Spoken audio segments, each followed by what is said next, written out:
Time I introduced you. I looked it up. It was October of 2005. Holy cow, time flies, right? At that time, I was holding a grudge because you and your pioneers had a history of ruining my road trips and some other trips that I had planned. But time heals, and you haven't been here for a couple of years, and we've missed you.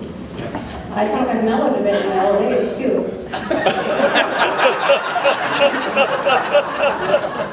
I see her on Twitter. Yeah, you don't tweet much. I don't. You're a teenager at home, right? Have her help you. I want to see some hashtags from you. No? Okay, the last time I introduced you, you were a two-time defending national champion too. You haven't done that since then.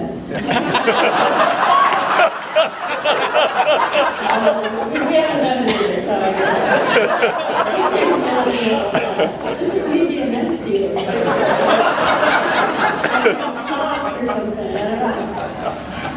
So, for real, you play the Midget next weekend, right? Do you want to just stick around, stay in town all week? It's only 2 hours away.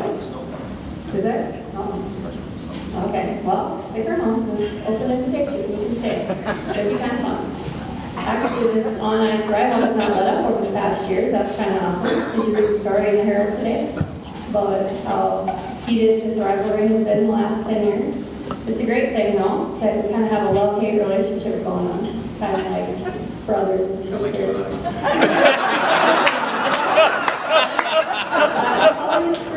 The holidays, love the brother and all that kind of stuff, right? Okay, so there are 2 things I want you to tell us. I want you to tell me how to pronounce your goalie's name from Finland, and tell us about number 8, Travis's older brother, Nolan. Okay. So, ladies and gentlemen, he's an alumni of the 1977 national champion Wisconsin Badgers, but he's in his 18th year as head coach of the Denver Pioneers. From Thunder Bay, Ontario. Better get together with that. I don't care about that. You love him like a brother.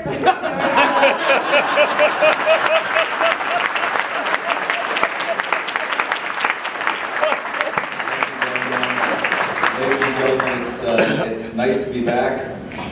This will probably be the last time all weekend that you see me with a smile on my face. We get our game face on starting about 20 minutes from now. But it is nice to be back, and it's kind of nice to be here when it's not too cold and there's not much snow. And we were able to fly directly into Grand Forks for the first time, I think, ever since I've been to Denver. We always used to have to fly to Minneapolis and connect, or fly to Fargo and then bus up. So yesterday was the first opportunity for us to be able to fly directly from Denver to Grand Forks on United. And I just started that service, and so I think it's terrific. We appreciate United, and in order to keep this going, you guys got to visit Denver. So please keep this route going. Book your tickets for Denver, whether it's come to shop or come to watch your, I'm going to use the Fighting Sioux because that's how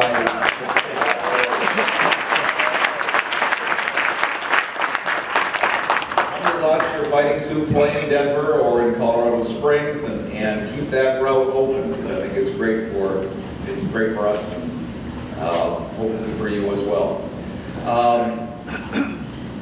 Nolan Zajac is the youngest of the 4, and we're very glad that he decided to attend DU. As some of you know, Father Tom played at Denver. And I think he wanted to have at least one of his sons attend DU, and Nolan, we're very pleased that Nolan decided to attend DU. He's had a very good start to his career. He's a very smart player, kind of like the oldest brother Travis. He's got great hockey intelligence. Not as big as Travis, but hopefully as time goes on, he develops through our strength and conditioning program, he'll develop some additional strength and explosive ability. But he is got a great brain for the game, and you'll see him tonight and tomorrow night as well. Yuho Okanora. Where's Diane? Diane, where are you? Oh, okay, there you go. Okanora. He is a goaltender, who, our sophomore. He will play tonight, and it's interesting how we find ourselves at DU in a bit of a conundrum. Maybe a luxury is a better way to describe it, in the sense that at least we on the coaching staff feel we have 3 really good goaltenders. And if you have 2, you're fortunate. It wasn't our plan to recruit 3. Many of you are familiar with Adam Murray, who's a senior now, one of our senior goaltenders. Some of you are familiar with Sam Britton, who's a junior goaltender with us. And both have been great, and both were going to be, the plan 2 years ago was those guys would carry the mail for us, either as a 1 and 2 or as a tandem. Well, about a year and a half ago, right after you guys beat us in the national tournament in the regionals, we got back and we knew Sam Britton had hurt his knee at the Final 5 and at the regionals, but it was felt that he could rehab it and he'd be fine for the following year. Well, middle of the summer we learned that it's locked up on him and he can't move it, and this was July. He's going to have surgery. It's going to be a 6.5 to 7 month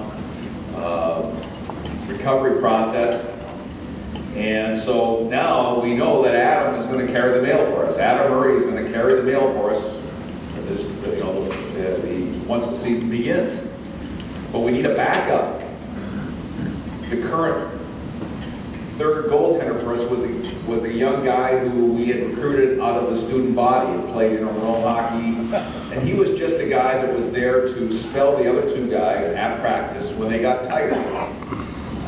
So his responsibility and expectations of him ever playing or even being a second as a backup were never there. Now we're in a position where also without Sam, Adam's number 1, and we really can't put Zach Hope in a position of being our second goaltender in the event that Adam gets hurt, Adam is sick, what have you. So in the middle of July, our 2 assistants are assigned the responsibility of get a good backup goaltender who can back up Adam Murray. He's got to be able to get into school. He's got to be eligible to get into school. And you don't have any scholarship money, by the way. So get a good one. And with those criteria in mind, Steve Miller and Derek Milan went out and brought in a young man by the name of Yuho Okanora, who they'd never seen. They watched him on tape in late July and got him into school. And he's from Finland, and he was willing to pay his way. And he came in and did a nice job as the backup through fall training camp, through the first few games. And then Adam Murray gets hurt. And Okanora has got to go in. And believe me, we were a little concerned because just from watching him practice, he was okay, but again, he was a guy we got in July. There's a reason he was still around in July. There's a reason he wasn't going to North Dakota or Wisconsin or CC or Duluth, because he had not had a great career in the United States hockey. Well, he comes in his first game and shuts the door long enough for us to win a game. And he wins that first game, and he gets another game in, he gets better and better and better and better, to the point where he became our number 1 guy. Adam Murray, when Adam became healthy, couldn't get back in the lineup, couldn't get back into the net, because Okanora was our definitely number 1 guy. When Sam Britton got back in late, I should say early February last year, it was really tough for Sam to get playing time. So it's been an interesting and amazing story to watch this young kid from Finland develop and evolve.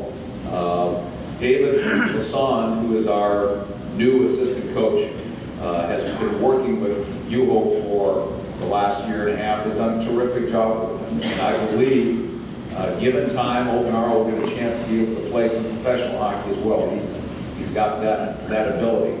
So he's going to start tonight. A year and a half ago, we had no idea who the heck he was. But some of you who go back a few years might remember another Finnish goaltender at DU by the name of Wallenheimo. Sinue Wallenheimo. I don't see a lot of nods, so maybe you don't remember him, but he was there. I see a few people nodding their head. He was the biggest clown, the biggest hot dog you've ever seen that I